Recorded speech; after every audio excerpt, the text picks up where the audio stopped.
haddaad caabudaysay Ramadaan oo ilmadu ay kaa qubanaysay Ramadaan waa tagay sanadka dambe inaad gaari in kalena Allahu a'lam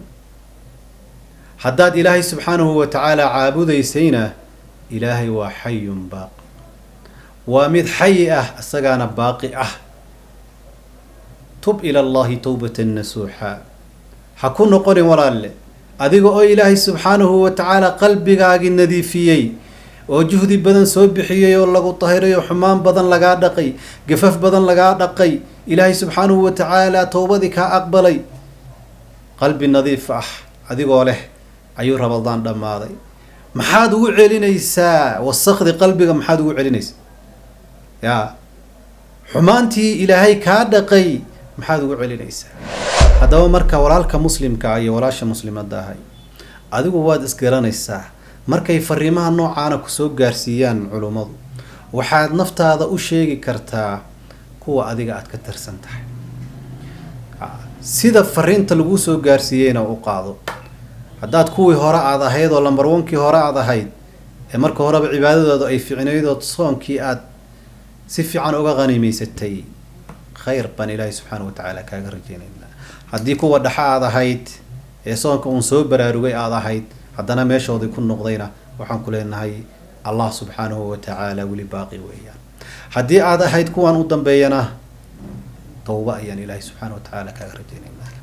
bismillahir rahmanir rahim alhamdulillahi rabbil alamin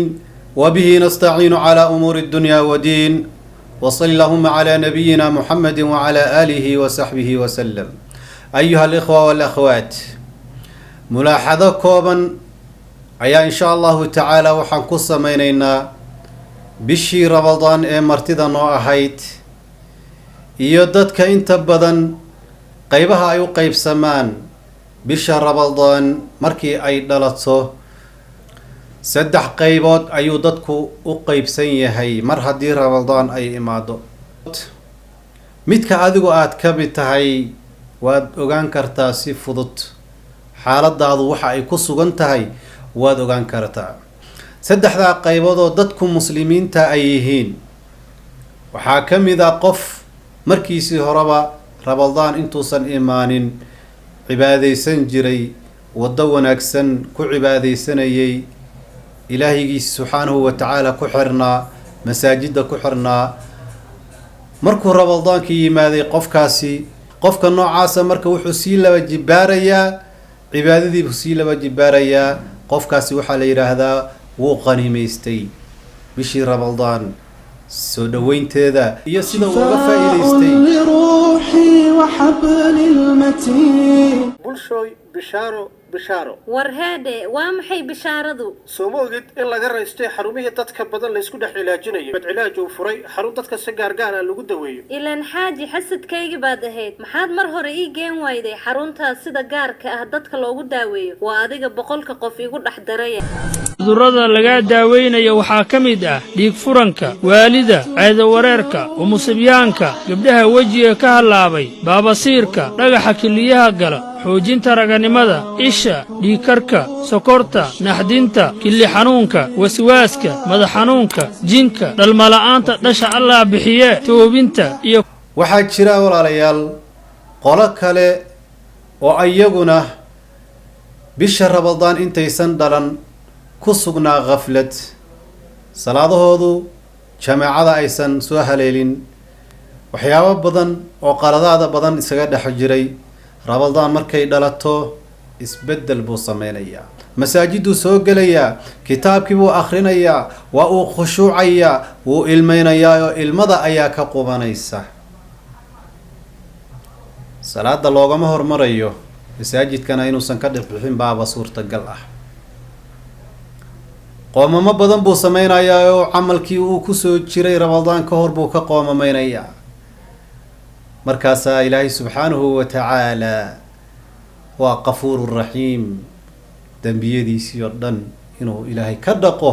oo loo dhaafo oo qalbigiisa la hagaajiyo ayaa isla markaasna uu Ilaahay haleeshiyo habeenkii laylatul qadriga lianna aad buu u dadaalaya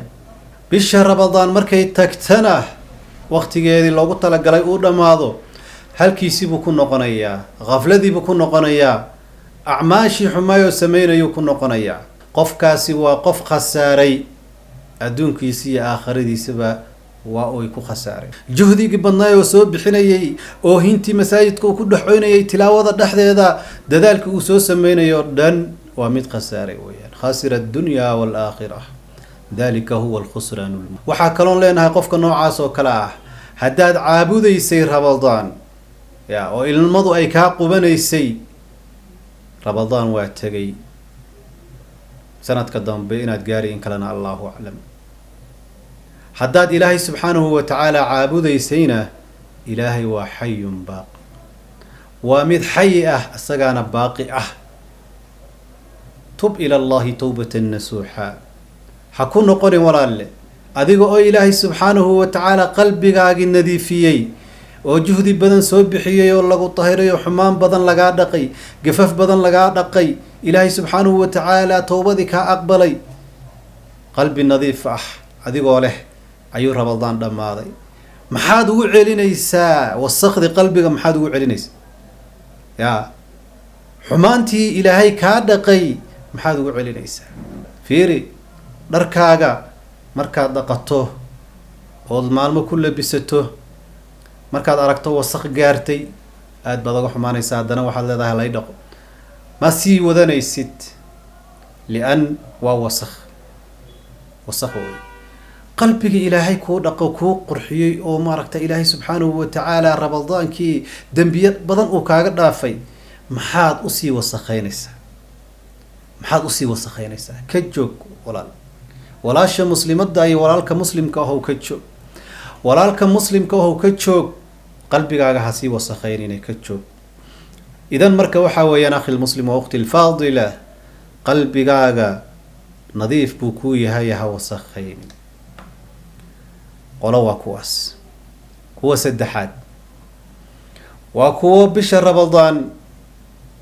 markay dhalatay aysan waxba ka bedelin, sidoodii hore iska ah, camalkoodii hore iska wato, xumaantoodii hore iska wato, aan kala ogeyn in bil ramadaan dhalatay oo la sooman yahay oo la cibaadaysanayo, aan kala ogeyn, ma kala oga. kuwa ayaga ah waa kuwa khasaaray, khasira addunya waalaakhira. kuwaas marka waxay u nool yihiin sida xoolaha oo kale. xooluhu ma oga bil ramadaan inay dhalatay iyo in kale, waa iska cunaya, waa iska cabayaa, wax isbedel ah oo ramadaan ay ku samaysay ma lahan. dadka ayaga ayaguna ilaahay subxaanahu wa tacaala waxaan uga rajaynaynaa inay ilaahay subxaanahu wa tacaala u toobad keenaan. towba ayaa u furan. haddaba marka walaalka muslimka iyo walaasha muslimadda ahay, adigu waad isgaranaysaa, markay fariimaha noocaana kusoo gaarsiiyaan culummadu, waxaad naftaada u sheegi kartaa kuwa adiga aad ka tirsan tahay. sida fariinta lagu soo gaarsiiyeyna u qaado. haddaad kuwii hore aad ahayd oo lambar onkii hore aad ahayd ee marka horeba cibaadadooda ay fiicnayd oo soonkii aad si fiican uga qaniimaysatay, khayr baan ilaahay subxaanahu wa tacaala kaaga rajaynaynaa. haddii kuwa dhexa aad ahayd ee soonka uun soo baraarugay aad ahayd, haddana meeshoodii ku noqdayna, waxaan ku leenahay allah subxaanahu wa tacaala weli baaqi weeyaan. haddii aad ahayd kuwaan u dambeeyana, towba ayaan ilaahay subxaanahu wa tacaala kaaga rajaynaynaa. wabillahi towfiiq. السلام عليكم ورحمة الله تعالى وبركاته.